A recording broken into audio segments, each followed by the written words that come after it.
When first the earth was formed, the rivulets ran freely between the hills, and the water separated when the high mountains appeared.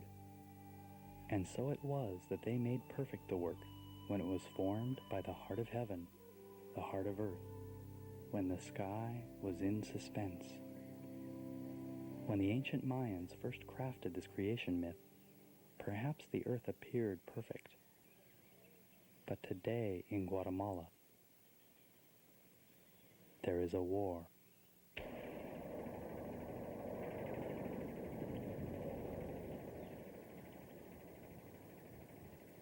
Over the past 40 years, more than 100,000 Guatemalans have died in this war. In simplest terms, it is a war rooted in poverty, fought by the army of the few who are rich against the many who are poor. Within this violent setting are Guatemalans who have chosen an unarmed struggle, human rights leaders, union organizers, and community activists working for non-violent social change. These people's lives are in constant danger because of this work, but they are not alone. This documentary focuses on Peace Brigades International, a unique group of volunteers who come from all over the world, putting their own lives at risk to protect these Guatemalans.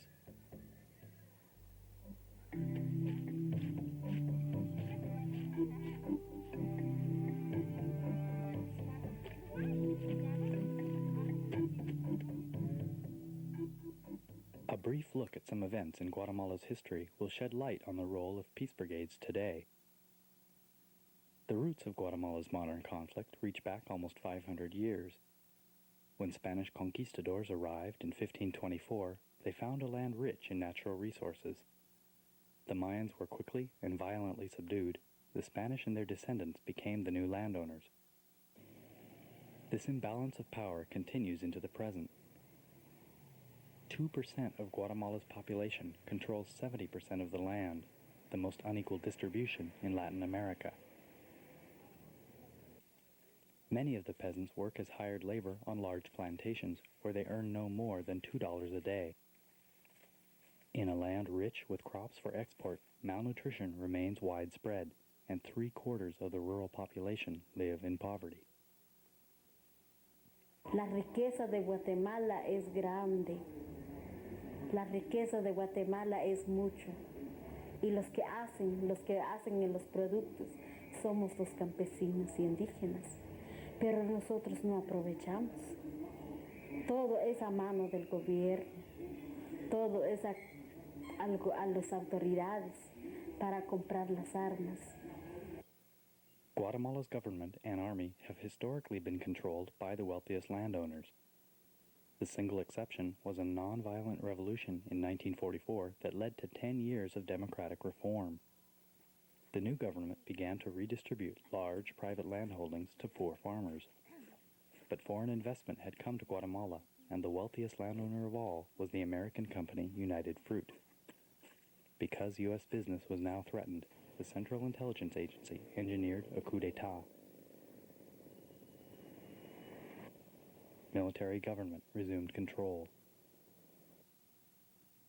By the late 70s, Guatemala was again on the verge of revolution, with guerrillas in the mountains, an organized peasant movement in rural areas, and unions in the cities. The Guatemalan military launched a massive campaign to obliterate this opposition, focusing on the civilian population in the highlands. Y soy una mujer que vive con mis padres, anteriormente podría decir que una niña. Y yo vi pues la vivencia en nuestras comunidades. Aunque somos pobres, pero también tenemos un pedacito de tierra donde vivimos, donde jugamos, donde todo esto. Pero ya al llegar el ejército en nuestras comunidades, nosotros fuimos en los barrancos y mataron muchos de nuestra familia. Mataron mis tíos, mataron mis primos, fueron muertos a puros balazos, a puras torturas, quemaron nuestras casas, torturaron muchas personas. During the Army's Scorched Earth campaign, 400 villages were depopulated and wiped off the map. Tens of thousands of civilians were killed. 1 million became refugees, most fleeing to Mexico or deeper into the jungle. By 1983, the Army held the nation in terror.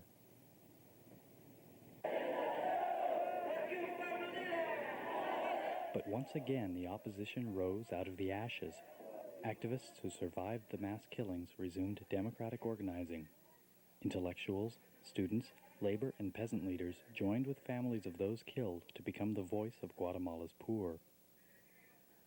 Yet the military has continued selective killings. For the past 10 years, the Army and right-wing death squads have systematically silenced many who speak out. Human rights leader Justina Tuk. Empieza pues las desapariciones forzosas, empiezan las amenazas de muerte, ejecuciones extrajudicialmente, empezaron a desaparecer nuestros miembros, luego tirados en los barrancos, y así empezó en el 90, en el 91 lo mismo, y tan solo 3 años de trabajo hemos perdido a 27 miembros. It was in response to the killings that Peace Brigades entered the country. Most of what people hear about Guatemala is violence. We hear about disappearances and death squads and assassinations. But the reality in Guatemala is that most people are just trying to live in peace. And they're trying a wide variety of creative nonviolent tactics. There are marches and demonstrations. There are farmers' organizations, unions. But any of these activities that we take completely for granted in a democratic society, in Guatemala can get you killed or disappeared. When you take these kinds of risks, you look for any protection you can find. Now, in Guatemala, you can't depend on the police or the legal system to protect you. But it's a tiny country, and they're very sensitive to international opinion. So the people who are behind the violence, behind the death squads, they don't want the outside world to see what they're doing. And that means that just having one of our volunteers with you, if you're a Guatemalan in danger, can help protect you. They're just not as likely to attack someone while we're right by your side. They know we're going to alert the international community, and they don't want that pressure.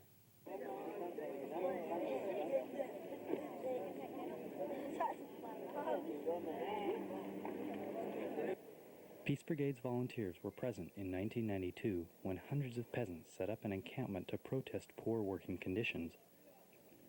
The peasants pitched their tents in the most public space available, the center of Guatemala's capital in front of the National Palace.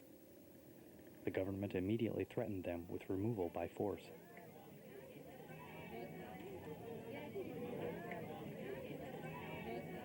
Guatemala's unions are on the front lines of a struggle to change labor practices that consistently violate the rights of workers. Months earlier, a similar encampment had been broken up by the National Police.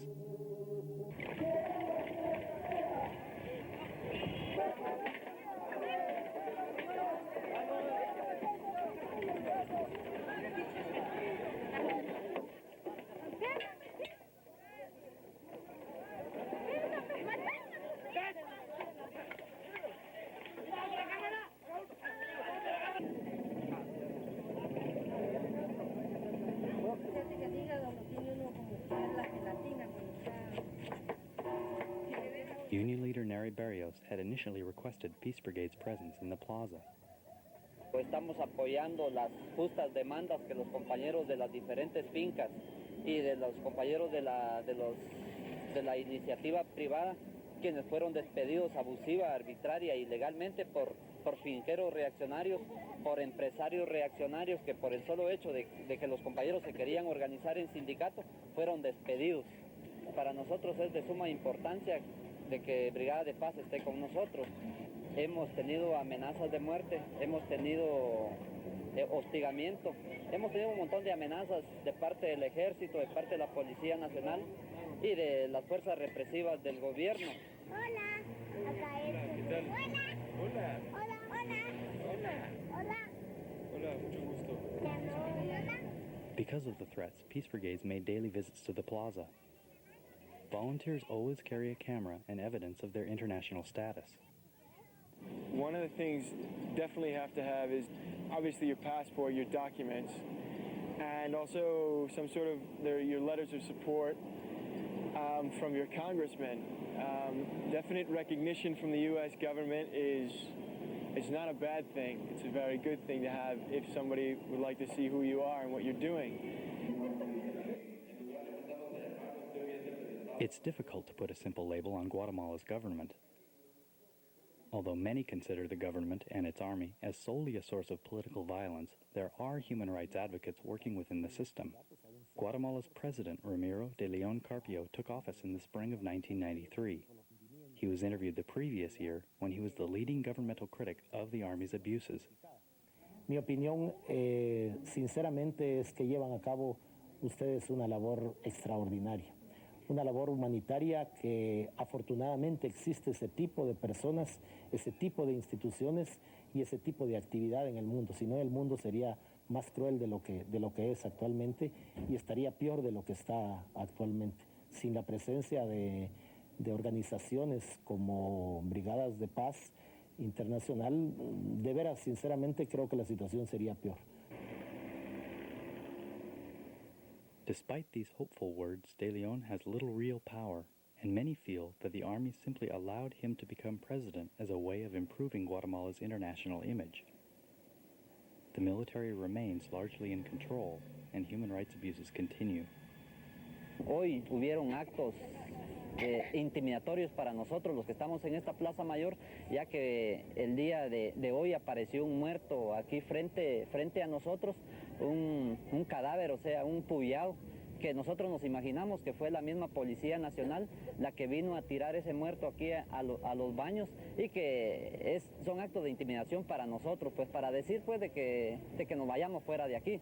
Como también aquí en este edificio frente al Palacio Nacional hubo un bombazo, o sea, una bomba que estalló como a las 9:15 de la mañana, también como acto de intimidación para que nosotros desalojemos la Plaza Mayor, o sea que poniendo en incertidumbre a todos los compañeros que están apoyando este movimiento y argumentando para que nosotros nos vayamos de aquí. Pero nosotros lo hemos dicho desde el principio que venimos aquí el 30 de marzo, de que aquí no nos vamos, pase lo que pase, y que hasta que nos tengan ya en nuestros puestos de trabajo, seamos reinstalados en nuestros mismos puestos de trabajo. O sea que las bombas, los muertos y todo lo que pasa aquí no nos intimida para nada.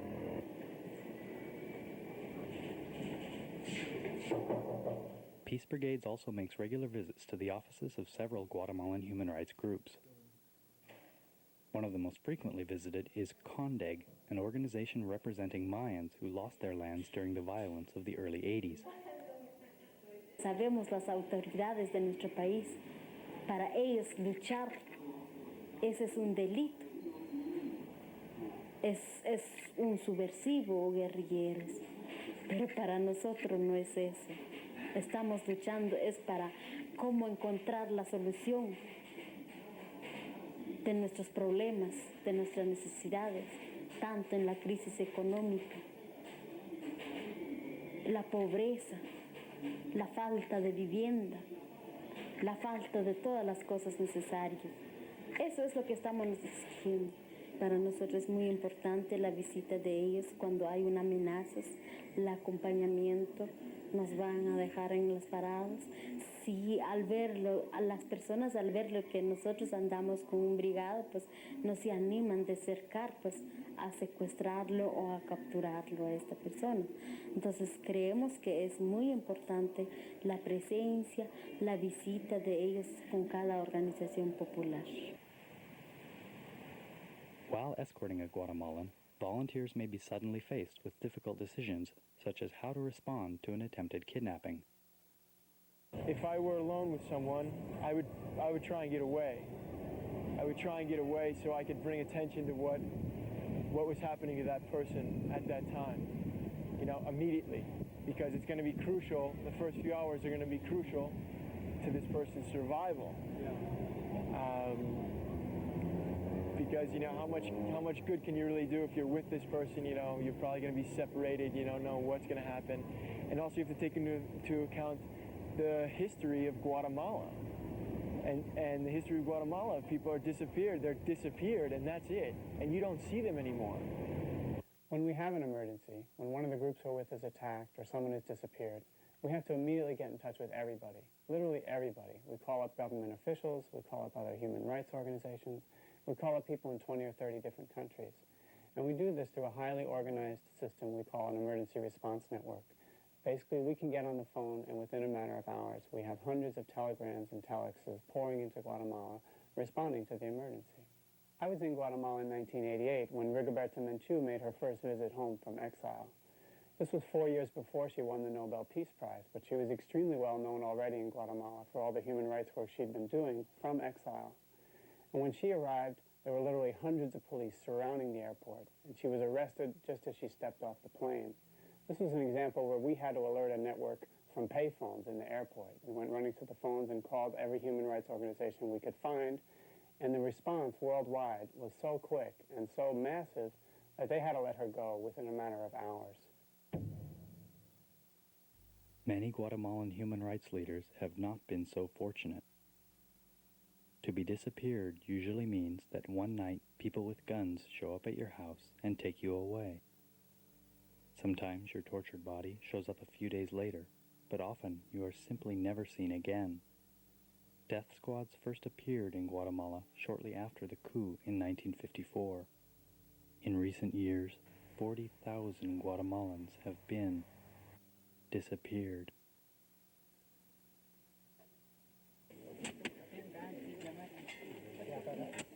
But the bodies go somewhere. Throughout the 1980s, clandestine cemeteries were created all over Guatemala. Even as disappearances continue, human rights groups are beginning to seek out these hidden graveyards and exhume the remains. It is an act of grieving and an act of empowerment. With the help of forensic experts and any surviving witnesses to the disappearance, family members are able to accuse those they believe were responsible for the deaths. Peace Brigades is often asked to be present.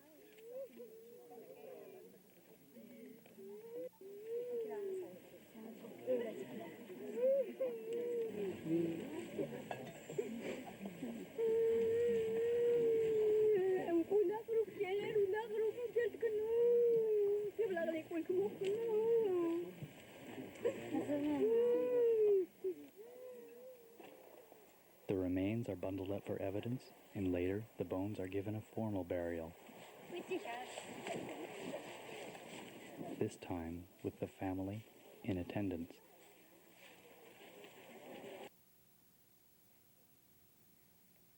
It is to prevent such scenes that Peace Brigades performs their work. But the military has become skilled at keeping violence hidden. Even as killings continue, thousands of tourists come and go with little awareness of this repression.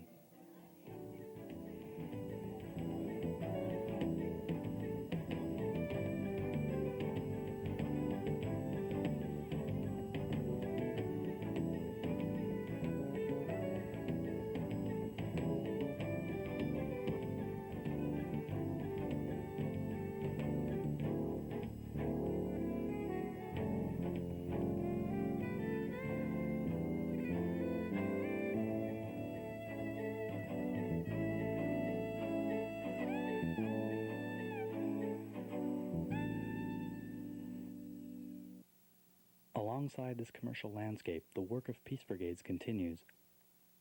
Volunteers take no part in any direct political work in order to maintain their role as neutral observers. The inspiration for Peace Brigades stems from an idea that Mahatma Gandhi articulated in the 1920s. Gandhi believed that to counteract military violence, one can educate people to act in concert, promoting nonviolence. Before we go to Guatemala, we each go through a training process. And these trainings not only deal with how well we understand the situation in Guatemala, but also some pretty intense questions like, how do I deal with fear? And how do I deal with being stressed out? And do I know when to keep my mouth shut in tense situations? We have to remember this is an organization whose volunteers have been knifed in the streets, whose house has been bombed, and we've received telephone death threats. And even though no PBI volunteer has been killed, there's still some pretty intense stuff you have to think about before you consider going. In addition to escort duties, volunteers meet with Guatemalan officials and foreign ambassadors to discuss human rights issues. Peace Brigades has official recognition from the United Nations and maintains similar projects in Colombia and Sri Lanka. de toda la gente en el equipo que viene de todas estas experiencias y estos países diferentes. Es un poco una sensación quizá de sentir que en todo el mundo hay gente que está trabajando para la paz y para la justicia. We managed to keep going a project here in Guatemala at a cost of about $75 to $100 a week for each volunteer. So that to keep someone here for a month, $300 or $400 covers all the costs. You know, and then on top of that, there are the various costs of maintaining offices in various places. But again, it's not a very capital-intensive organization. We have offices where there's one staff person more or less handling things, or two in a few places. But it's basically very decentralized, mostly volunteers doing most of the work that is Peace Brigades, both in all these countries where there's supporters and the volunteers who come here to work, who are not paid a salary either for this work. Por el progreso y desarrollo de nuestras comunidades, no más patrullas civiles ni trabajos forzados. Por el progreso y desarrollo de nuestras comunidades. The Committee for Campesino Unity is a league of peasants organizing to stop the rural violence. Forced to go underground in the early 80s, the group is now again demonstrating openly. Peace Brigades volunteer Deb Ricklin was asked to accompany 300 League members who were marching for 10 days along the Pan American Highway toward the capital. El pueblo unido jamás será vencido. El pueblo unido jamás será vencido. What's really been most impressive for me this whole day is to watch how the people from all the communities alongside the highway have come out to greet the marchers and have thrown their support behind the march by being present, by applauding the march as they're walking by. And they were sort of walking up and down the road asking for contributions, and it was really quite amazing how many people who look like tourists, people who are middle class, people who are campesinos who have no shoes and their clothes are torn, all classes of people were giving donations, and very generously so. The people who were collecting the money were running ragged, trying to keep up with the amount of people who wanted to throw out something as a contribution to the march.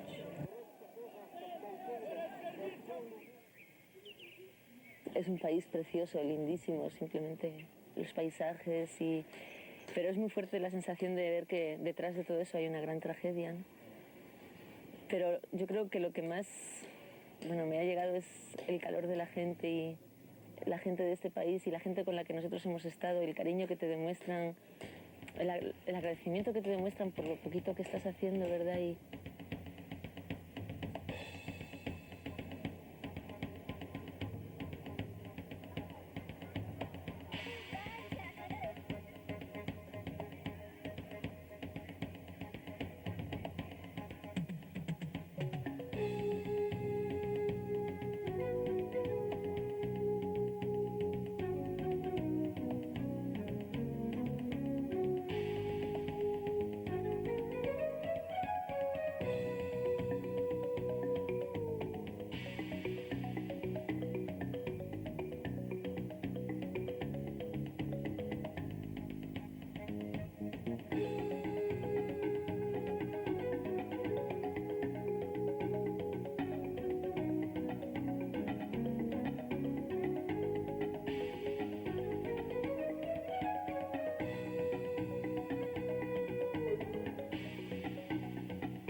I think one of the things that being in Peace Brigades has taught me is to be very humble about predictions of the future.